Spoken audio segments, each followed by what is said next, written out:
Hosanna hosanna hosanna ministries వారు నిర్వహించు నూతన సంవత్సరపు ఆరాధన 2023 డిసెంబర్ 31వ తేదీ ఆదివారం రాత్రి 8 గంటల నుండి. స్థలం హోసన్నా మందిర్, చింతలకట్ట రోడ్, యనమలకుదురు, విజయవాడ. ఈ నూతన సంవత్సరపు ఆరాధన యందు దైవజనులు పాస్టర్ రమేష్ గారు వాక్య పరిచర్య చేసి నూతన గీతం ఆలపించెదరు. సన్నిధి నీకు తోడుగా రావాలి, నీతో ఉండాలి అని అనుకుంటే నీ హృదయాన్ని నీళ్ల వలె కుమ్మరించుకొని, నీ హృదయాన్ని పగలగొట్టి ఆయన సన్నిధిలో అవిధేయుడు అని ఒప్పుకొని కనికరాన్ని పొందుతావో, ఆనాడు నీతో కూడా ఆయన సన్నిధి నడుస్తుంది. ఆయన సన్నిధి నీతో ఉంటుంది. నువ్వు వెళ్ళు మార్గం అంతటిలో నువ్వు ఎక్కడ ఆలస్య సొలిసి సొక్కి సొమ్మసెల్లిపోకుండా ఆయన సన్నిధి నీకు విజయాన్ని ఇస్తుంది. నూతన గీతం పాడుకుంటూ నూతన వాగ్దానం పొందుకొని నూతన సంవత్సరంలో ప్రవేశించుదాం. రండి, ఆశతో రండి, ఆత్మీయ మేలును పొందండి. వివరాలకు సంప్రదించండి. హోసన్నా మందిర్, చింతలకట్ట రోడ్, యనమలకుదురు, విజయవాడ.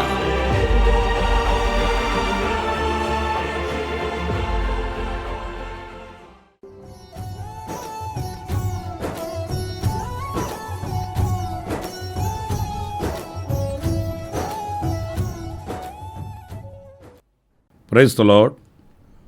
ప్రభు అయిన యేసుక్రీస్తు నామంలో మీ అందరికీ మా హోసన్నా మినిస్ట్రీస్ తరపున హృదయపూర్వకమైన వందనాలు తెలియపరుస్తున్నాను. ప్రియులారా, మిమ్మల్ని అందరినీ దేవుడు ఆశీర్వదించి దీవించునుగాక. మరి ముఖ్యంగా ఈ పండుగ దినాలలో నా దేవుడు మీకు సర్వసమృద్ధిని అనుగ్రహించి, మీ హృదయ అభిలాషలు తీర్చి, మీ అక్కరలను తీర్చి ఆయన మిమ్మల్ని దీవించి ఆశీర్వదించునుగాక.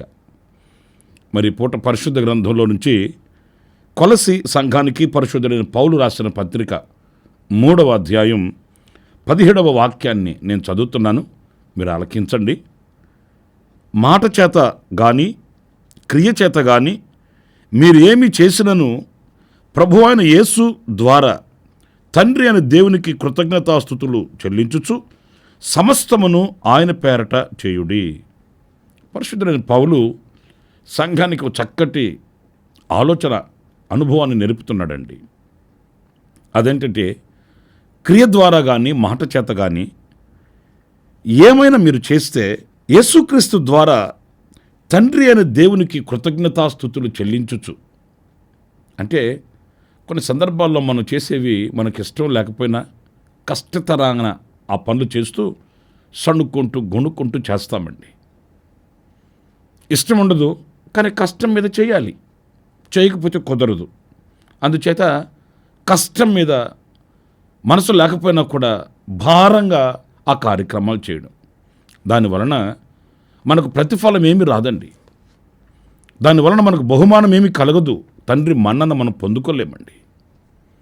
దేవుని మందిరానికి వెళ్ళాలంటే విసుగుతో వెళ్ళడం, దైవ కార్యక్రమాలలో పాలు పొందాలంటే విరక్తితో సణుక్కుంటూ చేయడం, ఇలాంటి శ్రేష్టమైన ప్రతిఫలాన్ని అనుగ్రహించే వాటిని ఇష్టపూర్వకంగా మనం చేయలేము. అందుకే అవి దేవునికి ప్రీతికరముగా ఉండక దైవ దీవెనలు మనం పోగొట్టుకుంటూ ఉంటామండి.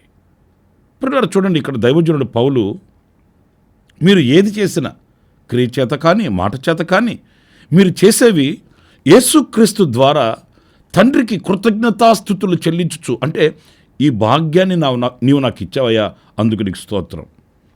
ఈ సమయాన్ని నీవు నాకు అనుగ్రహించావయ్యా, అందుకు నీకు స్తోత్రం. ఈ ఆధిక్యతను నీవు నాకు అనుగ్రహించావు, అందుకు నీకు స్తుతి చెల్లిస్తున్నాను. ఎందరికో లేని ఈ ఘనతని, ఈ ధన్యతని అభాగ్యులము మాకు ఇచ్చావు, అందుకు నీకు స్తోత్రం అనే కృతజ్ఞత పూర్వకంగా, కృతజ్ఞత భావంతో మనం చేసినప్పుడు అది ప్రీతికరం అవుతుంది, దాని వలన ప్రతిఫలం కలుగుతుంది అనే విషయాన్ని ఈ వాక్యంలో మనం గమనించవలసి వస్తుంది. ఇంకొక విషయం ఏంటంటే, ఇందులో ఏది చేసినా ఆయన నామము పేరట చేయాలట. మన ఘనత కొరకు కాదు, మన మెప్పు కొరకు కాదు. లేకపోతే మనకున్న అలవాట్లు ఏంటంటే, మా పెదనాన్న పేరట చేస్తున్నాను, మా చిన్నమ్మ పేరట చేస్తున్నాను, మా తమ్ముడు పేరట, మా అన్న పేరట చేస్తున్నాను అని మనకు నచ్చిన మెచ్చిన వాళ్ళ పేరట కొన్ని కార్యక్రమాలు చేస్తుంటామండి. ఏదైనా వస్త్రాలే దానం చేసినా, అంత భోజనమే పెట్టినా, అంత నేడే చూపించినా, ఎవరికైనా ఏదైనా మనం సహాయం చేయాలని పూనుకున్నా దానికి ఎవరినో ఒకరిని అడ్డుపెట్టి వాళ్ళ పేరట ఆ కార్యక్రమాలు చేసి మనను పొందుతూ ఉంటాము, మనుషుల మెప్పును కోరుకుంటూ ఉంటాము. ప్రియులారా, నేను ఒక మాట చెప్తాను. మనుషుల మెప్పు పొందుకున్నంత మాత్రాన మనకి ఏం ఒరుగుతుంది? మనుషులు మనల్ని షబాష్ లేకపోతే బలా అన్నంత మాత్రాన మనకి ఏం జరుగుతుంది? ఏం ఒరుగుతుంది? ఏమి కలగదు. మనం సంతృప్తి పొందడం తప్ప. అదే మనం దేవుని పేరట, నా దేవుడు చూస్తున్నాడు, ఆయన నామానికి మహిమ కలగాలి, ఆయన నామానికి ఘనత కలగాలి, ఆయన నామం స్తుతించబడాలి, ఆయన నామం అన్ని జనుల ఎదుట అది ప్రకటించబడాలి అన్నట్లుగా ఆయన నామము పేరట గనక ఏదైనా మనం చేస్తే తప్పక దానికి ప్రతిఫలం కలుగుతుందండి. దైవజన్ లేసన గారు చెప్తుంటే నేను విన్నానండి. ఒక ఆయన దేవుని మందిరంలో మంచినీళ్ళ కుండ ఒకటి తీసుకుని వచ్చి పెట్టడానికి ఊరేగింపుగా తీసుకొని వచ్చాడంటండి. కుండ ఎంత, దాని భాగ్యం ఎంతండి? ఆ మంచినీళ్ళ కుండని దేవుని మందిరానికి తీసుకురావడానికి ఆ మంచినీళ్ళ కుండ మీద, మట్టి కుండ, దాని మీద పెయింట్తో తన పేరు, తన ఇంట్లో ఉన్న వాళ్ళ పేర్లు అన్నీ వ్రాసి దానికి ఊరేగింపు పెట్టి ఊరేగింపుగా తీసుకుని వచ్చి దేవుని మందిరంలో అంత ఘనతగా అందరూ తెలిసేటట్లుగా ఆ కుండను పెట్టి అబ్బో ఏదో గొప్ప కార్యం చేసినట్లుగా ఆయన మరి ఫీల్ అయిపోతున్నాడట. ప్రియమైన దేవుని బిడ్డలారా, అల్పమైనదే చేసింది కానీ దానిలో ఏదో ఘనత పొందుకోవాలని ఆశించడం, వీటి వలన మనం ప్రతిఫలాన్ని పొందుకోలేమనే విషయాన్ని మనం మర్చిపోకూడదండి. మనం ఏది చేసినా దేవునికి మహిమ కలగాలి, ఆయనకి స్తుతి కలగాలి, ఆయనకి స్తోత్రం కలగాలి. ఒకరు ఆకలి తీరిస్తే ఆ ఆకలి తీర్చిన అనుభవంలో దేవునికి మహిమ కలగాలి. అందులో మనం దేవునికి చెందవలసిన ఘనతని, దేవునికి చెందవలసిన ఆ మహిమను మనం దొంగిలించే దొంగలుగా మనం ఉండకూడదండి. చేసింది మేలే కాదనట్లేదు, కానీ అది దేవునికి ఘనతగా ఆయన పేరట చేస్తే కదా మనకు ప్రతిఫలం కలుగుతుంది. మీరు పరిశుద్ధ గ్రంథంలో మార్కు సువార్త 9వ అధ్యాయం 41వ వాక్యం చూడండి. మీరు క్రీస్తు వారిని నా పేరట మీకు గిన్నెడు నీళ్లు త్రాగనిచ్చువాడు తనకు రావలసిన ఫలము పోగొట్టుకొనడని మీతో నిశ్చయముగా చెప్పుచున్నాను. ప్రియులారా, చూసారండి, ఈ వాక్యంలో మనం గమనించినప్పుడు గిన్నెడు చన్ననీళ్ళు కనుక మనం ఎవరికైనా ఇస్తే మనకు రావలసిన ప్రతిఫలాన్ని మనం పోగొట్టుకోమట. గిన్నెడు చల్లనీళ్ళకే. అయితే ఈ గిన్నెడు చల్లనీళ్ళైనా ఆయన నామం పేరట చేయాలి. నువ్వు ఎంత చేసావు, ఎంత ఇచ్చావు అని కాదు, ఎలా చేసావు అనేది ప్రాముఖ్యమైనదండి. మనం ఏం చేస్తాము? ఘనమైన వాళ్ళకే మనం సహాయం చేస్తాం, బలమైన వాళ్ళకే మనం సహాయం చేస్తాం. మరలా మనకు ప్రతిఫలముగా అప్పగించే వాళ్ళు అయితేనే మనం వాళ్ళకి మేలు చేస్తామండి. అంతేగాని మనం ప్రభు పేరట చేస్తున్నాము అని దీన దరిద్రులకు కానీ, పేదవాళ్ళు అయిన వారికి కానీ, లేని వారికి కానీ మనం గుప్పిలు విప్పలేమండి. నేను ఒక మాట చెప్తాను, తిరిగి మనకి ఇచ్చే వాళ్ళకి మనం సహాయం చేస్తే ప్రయోజనం ఏముంది? కానీ ఒక పేదరికంలో నిలిచి, ఆకలి దప్పులతో నిలిచి, వస్త్రహీనులై ఉండి ఎవరైనా మనకు కనబడినప్పుడు వాళ్ళకి ఆయన నామం పేరట మనం ఏదైనా చేస్తే గిన్నెడు చల్ల నిలిచినా చాలంటండి. ఎంత మధురమైన మాట చూడండి. ప్రాముఖ్యంగా నేను ఈ పండగ దినాలలో ఈ మాట మీతో ఎందుకు చెప్తున్నానో అనేది మీకు అర్థమై ఉంటుందని నేను అనుకుంటున్నాను. నాది నాకే, నాది నా కుటుంబానికే, నాది నా పిల్లలకే, నాది నేనే అనుభవించాలి అనే భావనతో కాకుండా మీరు ప్రతిఫలాన్ని పొందుకోవాలి. దేవుని యొద్ద నుంచి బహుమానాన్ని మీరు పొందుకోవాలి. దేవుని యొద్ద నుంచి ఒక ఆశీర్వాదం మీకు కలగాలంటే గుప్పిలు విప్పగలిగిన వారమై ఉండాలి. ఆయన పేరట మేలు చేయగలిగిన మంచి మనస్సు మనకు ఉండాలండి. ప్రియమైన వారలరా, ఈరోజు మన పరిశుద్ధ గ్రంథాన్ని చేతబట్టుకొని పవిత్రంగా బ్రతకగలుగుతున్నామంటే దీనికి ఎంతోమంది ప్రాణాలు అర్పించిన వాళ్ళు ఉన్నారు. మరి వాళ్ళకి మనం ఏమి చెల్లించగలమండి? దీని కొరకు అహర్నిశలు పాటుపడ్డ వాళ్ళు ఉన్నారు, ఎందరో బలి అయిపోయిన వాళ్ళు ఉన్నారు, ఎందరో తమ జీవితాల్ని అర్పణగా అర్పించుకున్న వాళ్ళు ఉన్నారు. వాళ్ళందరికీ ప్రభువు ప్రతిఫలం ఇవ్వకుండా మానుతాడా? లేదండి. తగు ప్రతిఫలాన్ని నిశ్చయంగా ఆయన వారికి అనుగ్రహిస్తాడు. ఎందుకంటే ఈరోజున కోట్ల మంది ప్రజలు, లక్షల మంది ప్రజలు ఆయన సన్నిధిలో నిలిచి అనర్గళంగా ఆరాధించగలుగుతున్నారు. వాళ్ళు దేవుని వాక్యాన్ని చదవగలుగుతున్నారు, వెలుగులో నిలిచి పరిశుద్ధులైన దేవుడిని మహిమపరచగలుగుతున్నారంటే దీని కొరకు కృషి చేసిన వాళ్ళు, తమ జీవితాలను త్యాగం చేసుకునే వాళ్ళు, స్వార్థ పరినిమిత్తమై కన్నీళ్లు అనుభవించిన వాళ్ళు ఎందరో ఉన్నారు.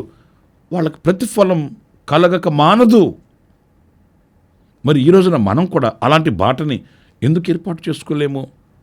మనం అనేకులకు ఆశీర్వాదకరంగా ఉండేటట్లు, మనం అనేకులకు దీవెనకరంగా ఉండేటట్లు, మనం అనేకులని ప్రభు వైపు ఆకర్షించగలిగిన సాధనాలుగా ఉండేటట్లు మనం ప్రయాసపడలేమనే ప్రశ్న ఈరోజు మనందరికీ కలగాలండి. ఏదో మనం సమృద్ధిగా సంపాదించుకుంటున్నాము, చేతి నిండా డబ్బులు ఉంటున్నాయి, ఇంటి నిండా జనం ఉంటున్నారు, అంతటితో సమాప్తం చేసుకుంటున్నాం. కానీ ఈ దీవెన నేను నలుగురికి ఎందుకు పంచకూడదు? నలుగురికి ఆశీర్వాదకరంగా నేను ఎందుకు ఉండకూడదు?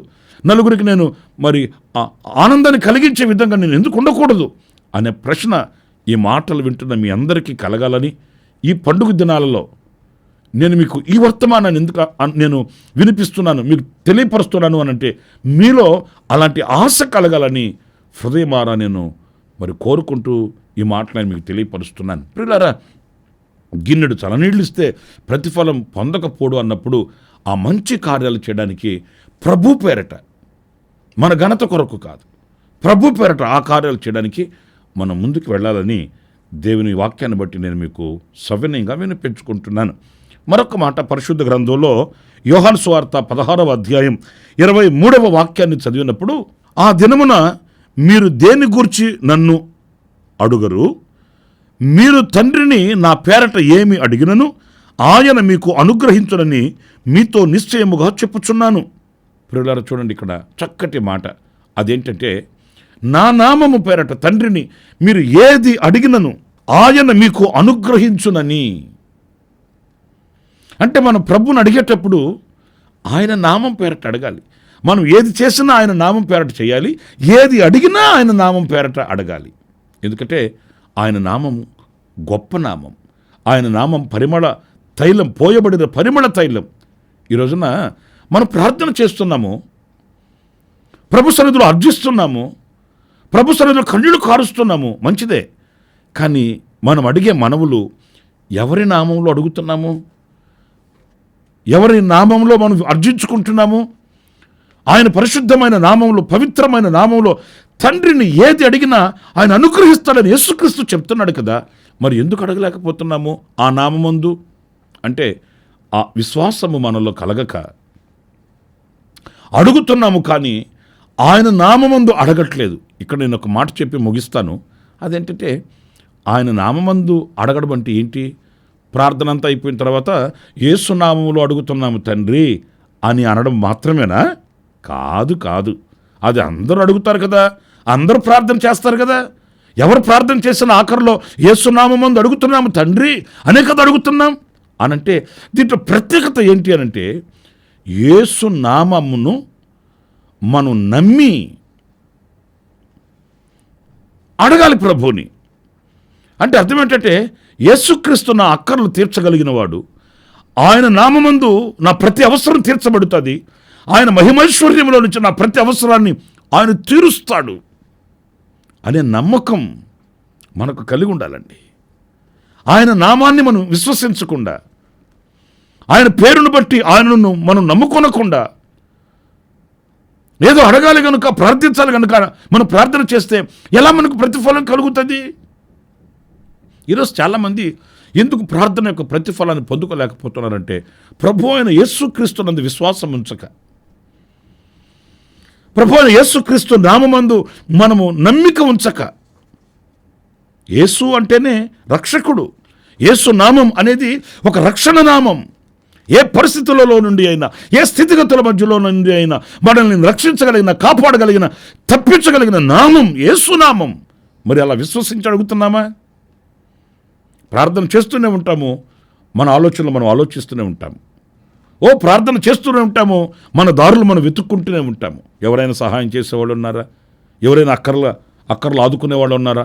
ఫోన్ కాల్స్ వెళుతూనే ఉంటాయి, ఫోన్లో మాట్లాడుతూనే ఉంటాము. మరలా ఏమో నేను నిన్ను నమ్ముకున్నాను ప్రభువా అంటుంటామండి. ప్రియులారా, ఆయనను పూర్ణంగా విశ్వసించి, ఆయనను పూర్ణంగా నమ్మి మీరు ఆయన నామం పేరట ఏది అడిగినను తండ్రి అనే దేవుడు ఆ కార్యమును సఫలం చేస్తాడు, అవి అనుగ్రహిస్తాడని వ్రాయబడి ఉంది. అందుకే యేసుక్రీస్తు పుట్టక మునిపే యేసుక్రీస్తు యొక్క నామాన్ని దేవాతి దేవుడు తెలియపరిచాడండి, ఆయన పుట్టక మునిపే. ఎందుకంటే అది తండ్రి నియమించిన నామం, అది తండ్రి నిర్ధారించిన పేరది. ఆయనకు యేసు అని పేరు పెట్టబడును అని లేఖనాల్లో మనం యేసుక్రీస్తు పుట్టక మునిపే చదువుతాము. అంటే అది పుట్టక మునిపే తండ్రి అనే దేవుడు నిర్ధారించి నియమించి ఈ లోకానికి అనుగ్రహింపబడిన గొప్ప నామం యేసునామం. గనుక ఆ నామమందు మనం ప్రార్థించి ప్రభు దగ్గర ప్రతిఫలాన్ని పొందుకోవాలి. ఈ పండుగ దినాలలో మీ అవసరత ఏదైనా, మీ అక్కర ఏదైనా, ఏ ఆశతో ఉన్నారో, ఏ కాంక్షతో ఉన్నారో, ఏ వాటి కొరకు మీరు ప్రార్థన చేస్తున్నారో, ప్రియులారా నేను ఒక మాట చెప్తాను, మీరు యేసు నామమును విశ్వసించి ప్రభుని నమ్ముకొని మీరు అడిగి చూడండి. తప్పనిసరిగా మీ హృదయ వాంఛను నా ప్రభు తీరుస్తాడు. తప్పనిసరిగా నా ప్రభు నీ కోరికను సిద్ధింప చేస్తాడు. నీ హృదయంలో నుంచి వచ్చిన ప్రార్థన ఆయన అంగీకరిస్తాడు.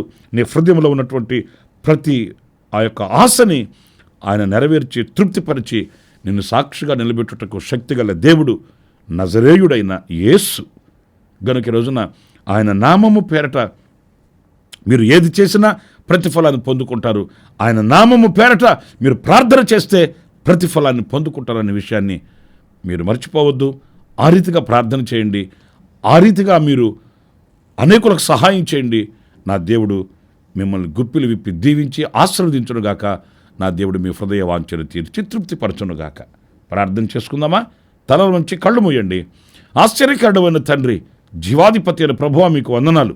నాయనా, మేము ఏది చేసినప్పటికీ మీ నామము పేరట చేయాలి అని లేఖనాల్లో వ్రాయబడి ఉంది.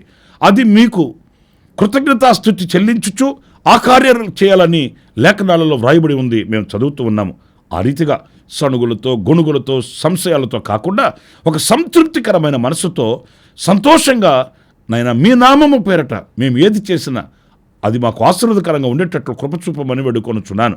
ఆ రీతిగానే మేము అడుగుతున్న మనవులన్నీ, మా హృదయంలో ఉన్న అభిలాష అంతయు కూడా మీరు నెరవేర్చాలి, మీరు మాకు అనుగ్రహించాలి అని అనుకుంటే అది మీ నామము పేరట మేము ప్రార్థన చేయాలని మేము తెలుసుకున్నాము. గనుక మీ నామాన్ని మేము విశ్వసించి మీ నామము మేము కొనియాడుతూ మీ సన్నిధిలో ప్రార్థన చేస్తున్న మనవులన్నీ మీరు అంగీకరించి మీరు మాకు సహాయం చేసి ఆశీర్వదించమని ఈ ప్రార్థనలో ఏకీభవించిన ఒక్కొక్కరిని ప్రభు మీ చేతులకు సమర్పిస్తున్నాను. నిండైన దీవెనలు మీ బిడ్డలకు మీరు అనుగ్రహించి నడిపించమని యేసు ప్రశస్త నామములో ప్రార్థన చేసి వేడుకొనుచున్నాను తండ్రి. ఆమేన్, ఆమేన్. ప్రభు మిమ్మల్ని ఆశీర్వదించి దీవించునుగాక. మరి ముఖ్యంగా ఈ దినమంతా విశేషమైన కృప నా దేవుడు మీకు తోడై ఉంచునుగాక. అలాగే జన్మదిన శుభవేడుకను జరుపుకుంటున్న వారులారా, నా దేవుని యొక్క దీవెన, నిండు ఆయుష్, ఆరోగ్యం నా ప్రభు మీకు అనుగ్రహించునుగాక. కన్నీళ్లలో ఉన్న కుటుంబానికి నా దేవుని కటాక్షం కలుగుగాక. ఆమేన్. ప్రతి దినము ఈ అనుదిన కృపాను సందేశాల కొరకు, ఇంకా మరిన్ని ఆత్మ సంబంధమైన సందేశాల కొరకు ఈ మా యూట్యూబ్ ఛానల్ ని సబ్స్క్రైబ్ చేసుకోండి. Pastor Ramesh hosanna ministries.